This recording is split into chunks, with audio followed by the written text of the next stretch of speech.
Hi guys, মই আনো আপোনালোকক সকলোকে স্বাগতম জনাইছোঁ। আজি মই নতুন ব্লগলৈ আহিছোঁ বনোৱা মাটি এটা ৰেচিপি। এইটো দেখা পাইছে, এইটো পাহাৰীয়া কচু হয়, পাহাৰীয়া কচুৰ পেটাটো হয়। আৰু ইয়াতে লৈছোঁ মই শুকান মাছ। শুকান মাছটো বাংলা মাছ হয়।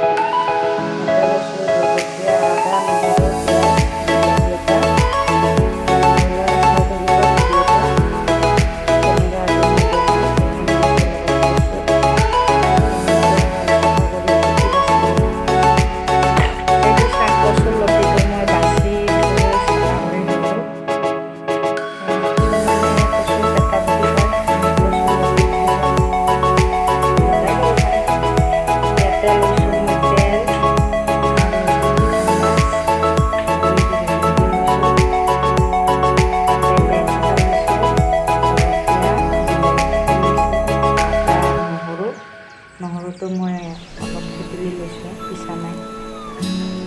আৰু এটা আছে হালধি, নিমখ। চাই থাকিব ভিডিঅ'টো কেনেকৈ বনাওঁ।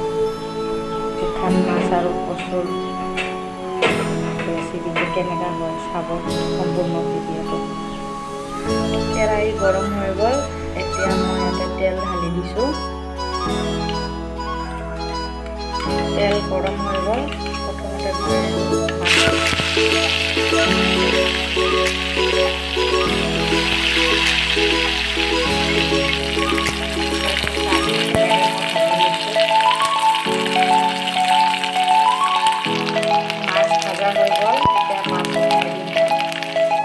এইখিনি মাছ ভজাৰ তেলতে মই পিঁয়াজ কাটি ৰাখিছোঁ।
মছলাখিনি এনেকৈ ভাজি লৈছোঁ 1 মিনিট।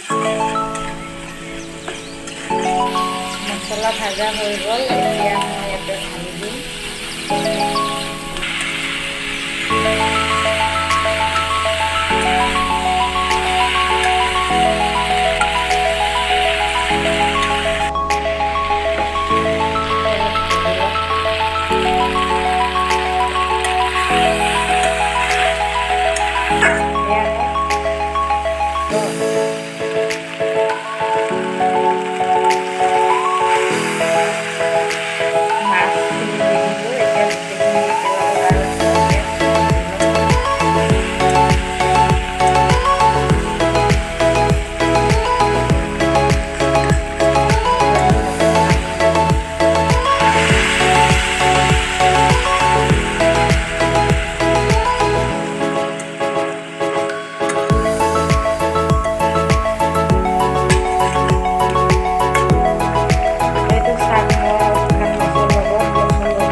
শুকান মাছৰ লগত খাই ভাল পায়, এনেকৈ ঘৰত বনাই খাব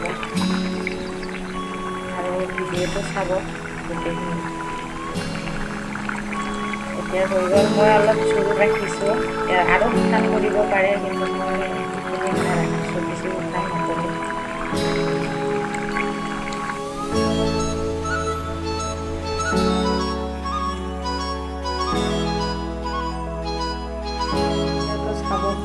চব্জিটো। মই ইয়াতে তেল